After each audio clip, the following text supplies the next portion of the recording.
Good evening, dreamers. You found your way to a place where stories breathe, and the night listens.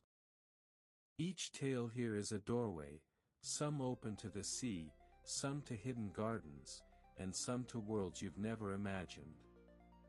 Tonight, we follow a lantern that never goes out, into a library that only appears when you've truly lost your way. It was raining in the kind of way that didn't seem to care if you noticed. Not a storm, not a drizzle, just a quiet, endless falling, the sort of rain that can wash the sharp edges off your thoughts if you walk in it long enough. Elara didn't mean to be out in it. She had been following a street she'd walked 100 times before, past the baker's window and the fountain with the chipped lion's head, but somehow the streets had grown unfamiliar. The lamps here were different, tall, with glass the color of honey, and their light was steady, untouched by the shifting wind. One stood at the end of an alley she didn't remember existing. Its glow was warm in a way light shouldn't be, like it might have a heartbeat. Hanging from the post was a small wooden sign, the paint faded but still legible, the Lantern Archive. She almost laughed. There was no such place in her city. There were 2 libraries, both very proud of being complete, and neither kept hours after dark. But something about the light, how it didn't splash on the wet cobblestones, but sank into them, as if the ground were thirsty, made her step closer. The rain grew softer as she approached, until it was just a hush in the background. Beneath the lamp was a door she would have sworn hadn't been there a heartbeat ago. It was made of dark oak, inlaid with thin silver lines that curved into the shape of a lantern whose flame was a spiral. She reached for the handle without deciding to. The door opened inward on its own. Warm air met her face, carrying the scent of paper that had been read often and well, of tea that had steeped exactly long enough, of the faintest trace of smoke from a hearth hidden somewhere deep inside. She stepped in, the rain closing behind her like a curtain, and found herself in a room that seemed to have borrowed pieces from every library she had ever loved: high shelves, ladder rails, reading nooks carved into the walls. But none of them stayed still.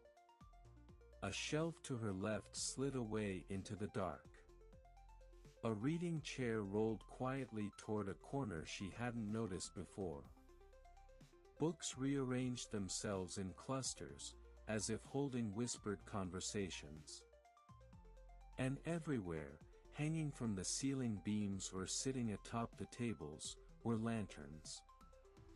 Some burned with steady gold light, others with cool blue, 1 or 2 with a pale green shimmer like moonlight on glass. Behind a desk in the center of the room sat an old man with a coat the color of ink and eyes like a dusk sky.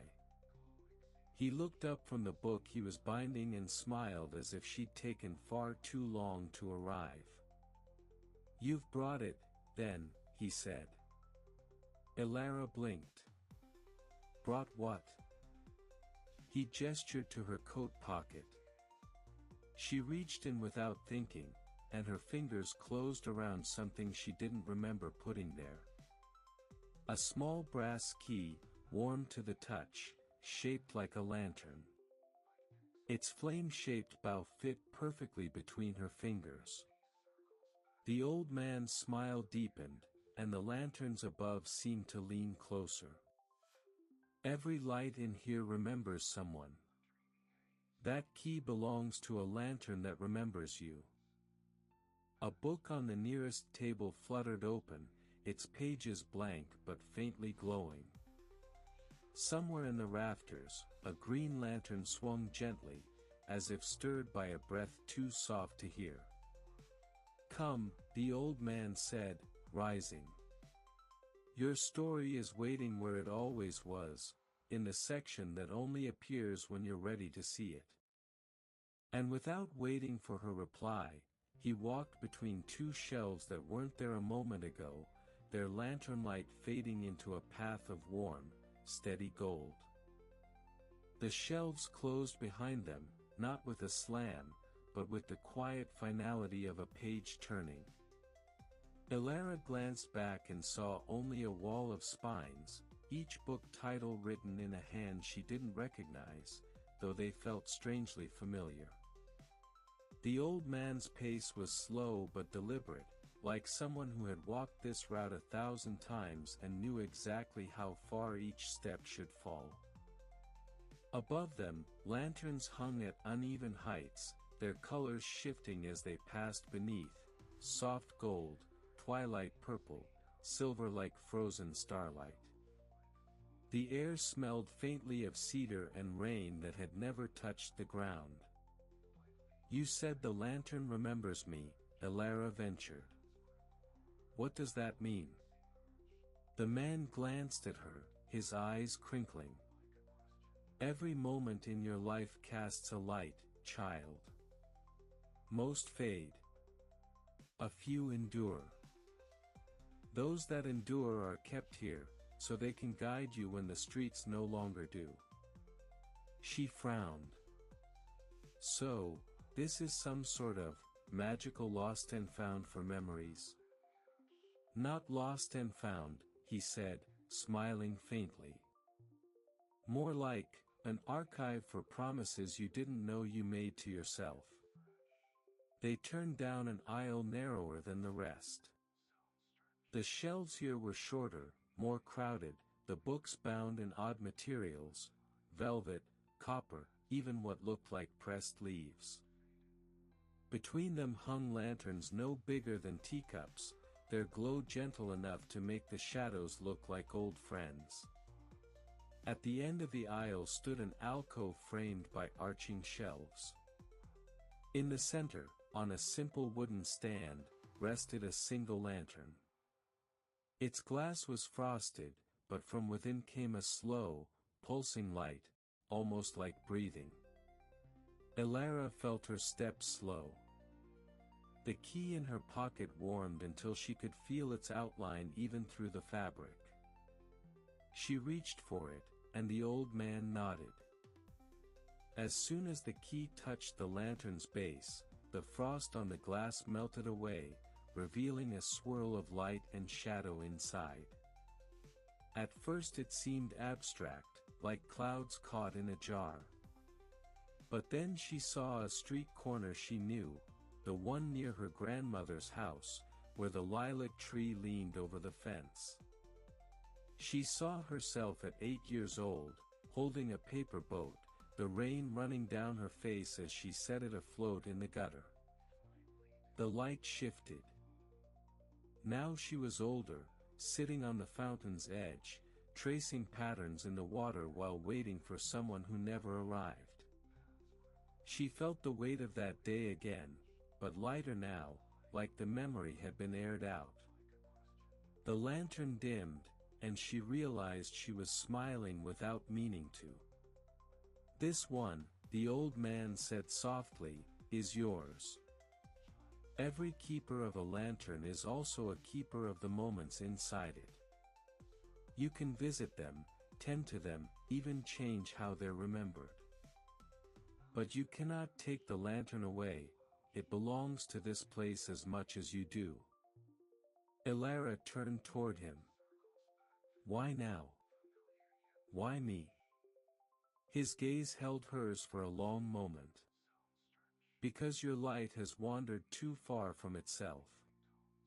The archive opens to those who need to bring it home."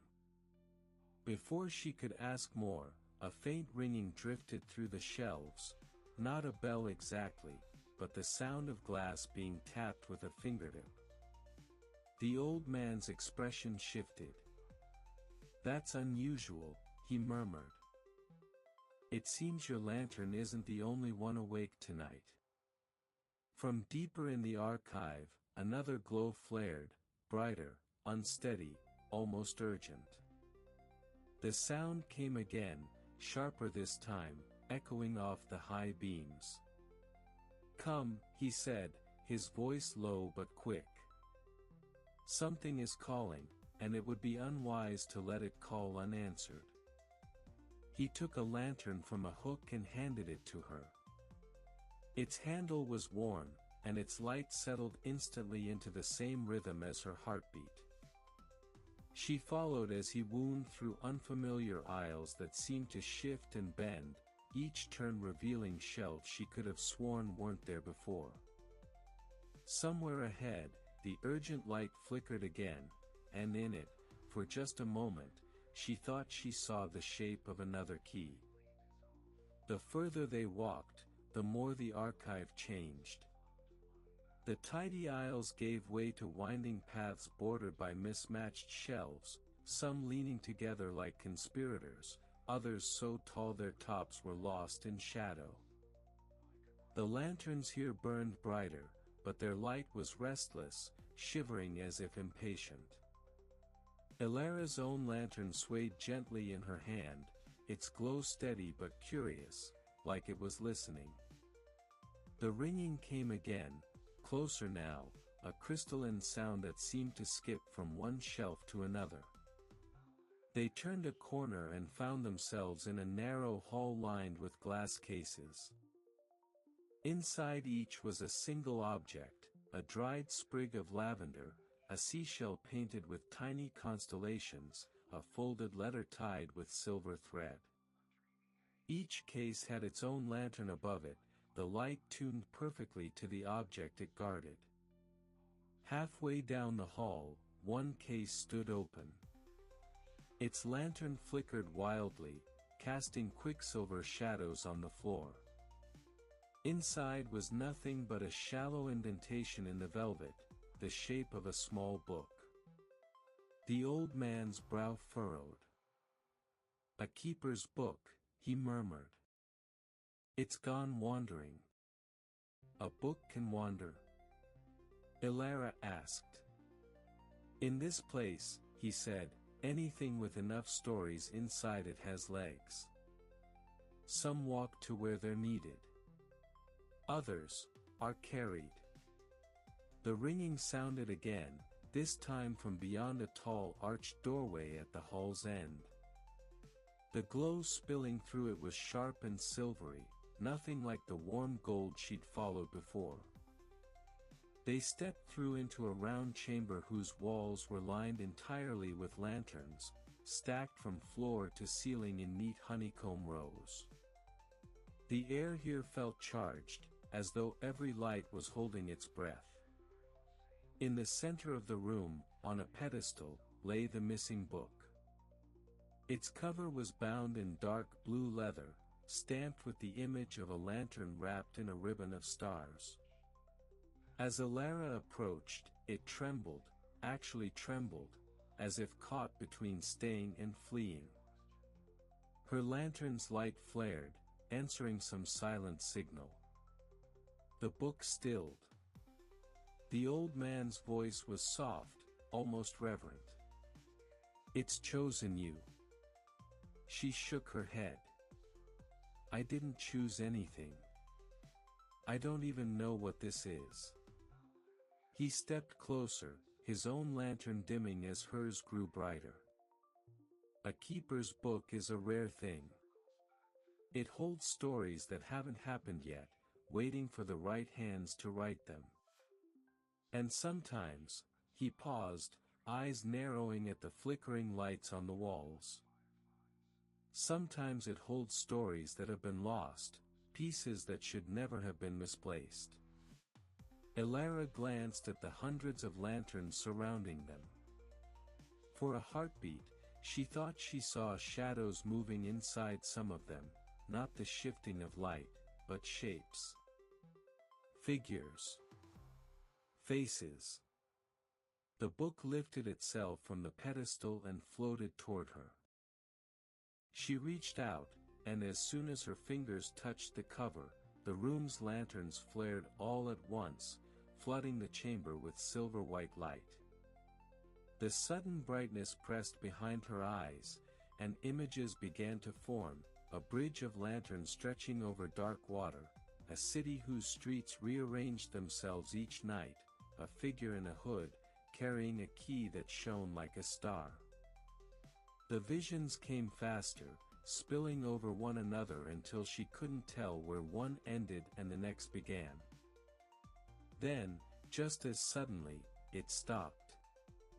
The light returned to its usual glow, and the book sat quietly in her hands, warm and heavy. She turned to the old man. "What now?" He smiled, though it didn't quite reach his eyes. "Now, child, you decide whether you want to follow what the book will show you, or put it back and forget you ever saw it." The lantern in her hand pulsed twice, as if it already knew her answer. Elara didn't answer out loud. Instead, she knelt on the cool stone floor and set the book across her knees. The old man stood back, his lantern dimming almost respectfully, as though giving the moment room to breathe. The book's cover was soft with age, the edges worn smooth, but when she opened it, the pages inside were crisp and uncreased.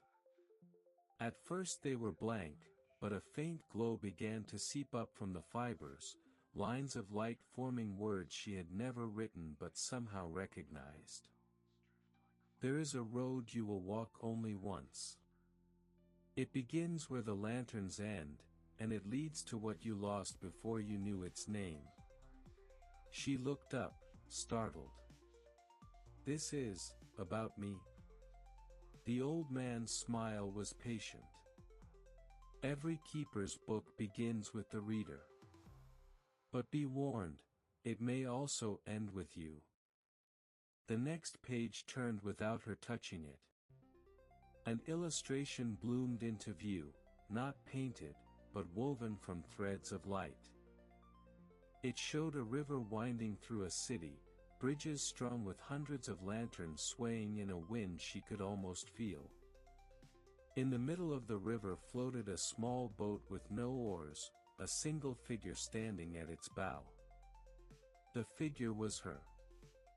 She closed the book quickly, heart racing. "No. I've never." "Not yet," the old man said. "The archive holds what has been, what is, and sometimes, what will be, if you choose it." Her fingers tightened on the cover. The lantern she carried gave a slow, steady pulse, like it was agreeing with him. From somewhere deep in the archive came the faint sound of water, an impossibility in a building with no windows, no rain. The book trembled, and the sound grew clearer, joined by the low hum of many lanterns swaying together. "I think," she said slowly, "the book wants me to go there." The old man nodded once. "Then you had best not keep it waiting." Before she could ask where there was, the floor beneath the pedestal shifted. Between the stones, a thin seam of light appeared, widening into a spiral staircase that led downward. The air that rose from it was cool and smelled faintly of river reeds and night air. The old man gestured toward the steps. "This way will close when the last lantern above us stills. If you mean to follow, you must follow now." Her pulse matched the lantern's rhythm as she descended. The walls were lined with shelves built into the stone, each holding jars of water lit from within. Inside some of them floated petals, feathers, or tiny folded slips of paper. She tried to look closer, but the steps kept turning, drawing her down into a quiet that felt older than the archive itself. At last, the stairs ended in a narrow dock. Black water lapped gently against it, and waiting there was the boat from the illustration, small, wooden, its single lantern hanging from a curved prow. The light it cast didn't reach far, but it seemed to promise that it would reach enough. The book in her hands gave a faint shiver. When she looked down, a new line of glowing text had written itself across the next page. Every keeper walks the water before they keep the light. Step in, and do not fear what you cannot see. She set one foot in the boat, feeling it rock gently beneath her weight. The old man had not followed her down the stairs, and she realized with a start that she didn't know if he ever left the archive at all. The moment both her feet touched the deck, the boat drifted away from the dock, guided by a current she couldn't see. The lantern's glow rippled across the water, and the black surface began to show shapes, memories, perhaps, or something older. One was of her childhood street at dusk, lanterns blooming to life in the mist. Another was of a narrow bridge she had never crossed, its stones carved with symbols she almost understood. Then came a third, a door in the middle of a river, its wood wet with rain, a keyhole shaped exactly like the one in her pocket. The boat turned toward it. She gripped the lantern's handle tighter. Whatever waited behind that door, the book seemed certain she was meant to find it. And for the first time, so was she. The current slowed as the boat neared the door, as if giving her time to decide whether to touch it. The door rose from the water with no visible frame, its base submerged, its top vanishing into mist. The wood was dark and weathered, traced with faint silver lines that glimmered like wet ink. The lantern in her hand pulsed faster, urging her forward. She glanced at the book, still open on her lap. The page had changed again. Every light is born from a threshold. Cross, and you will know what it guards. She reached into her pocket and pulled out the brass key. Its flame-shaped bow seemed brighter than before, reflecting ripples of light from the lantern. As she leaned over the boat, the keyhole in the door shifted, at first round, then narrowing, then widening until it matched her key exactly. When the key slid in, the river stilled. The lantern's glow stretched along the water in a perfect, golden path. She turned the key. The door opened inward without a sound. What lay beyond was not another riverbank, but a vast hall floating in darkness. Its floor was made of glass, and beneath it flowed countless streams of water, each holding fragments of light, glowing images drifting past like autumn leaves on a current. Some showed places she knew, others she couldn't name, a mountain with singing winds, a market lit by blue fire, a solitary tower standing in a field of snow. The boat drifted inside, the door closing behind her. As soon as it shut, a single lantern descended from above, hanging low over the boat. It was unlike any she had seen, its glass shaped into facets like a crystal, its light pure white with hints of every other color hidden within. The book shivered in her lap, its pages turning rapidly until they stopped at a blank sheet. Then, slowly, words began to appear. Keeper of the Lantern Archive, this is the heart of the light. Here flow the rivers of all moments kept, guarded, and remembered. Yours is to choose which will be returned, and which will be left to drift. Her breath caught. Returned, to where? The voice that answered was not the old man's, nor her own. It was soft, layered, as though spoken by many at once. To the world that waits for them. Some lights belong to their keepers again. Others must remain here, lest they burn too brightly or fade too soon. Elara stared at the streams below, each memory light passing beneath the glass floor. Some tugged at her heart immediately, a child's laughter under an autumn tree, the feeling of holding a friend's hand at a train station, the golden silence of a library just before closing. Others were strange yet compelling, a dance in a rainstorm she had never joined, the smile of someone she had never met. The lantern above her dimmed slightly, as if asking her to choose. She hesitated. How do I know which ones to return? The voice replied. You do not know. You feel. The keeper's light is not in their hands, it is in their choosing. Her fingers tightened around the brass key.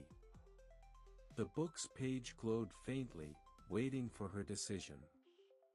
She realized this was what the archive had brought her here for, not to find her own lantern alone, but to guide the lights of others. She knelt and placed her palm against the glass floor. At once, warmth surged through her, and one of the streams below flared brighter. A single light rose from it, passing through the glass as if it were water. It hovered in the air before her, a tiny scene of a woman reading to a sleeping child, the lamplight falling across both their faces. Elara smiled without knowing why, and gently released it into the air. The lantern above her brightened, and the light drifted away into the darkness, vanishing as if returning home. The voice spoke again, quieter now. You have begun. But as she looked down at the streams again, she saw one fragment that made her heart stop, her own face, older, standing beside a door she didn't recognize. And in that fragment's hand, was a different lantern entirely. Elara pressed her hand to the glass above the fragment. The stream slowed beneath her touch, holding the vision in place. The older version of herself looked calm, perhaps even content, but there was a weight in her eyes, the kind carried by someone who had walked far, and perhaps left something important behind. In her other hand was a lantern unlike any Elara had seen in the archive.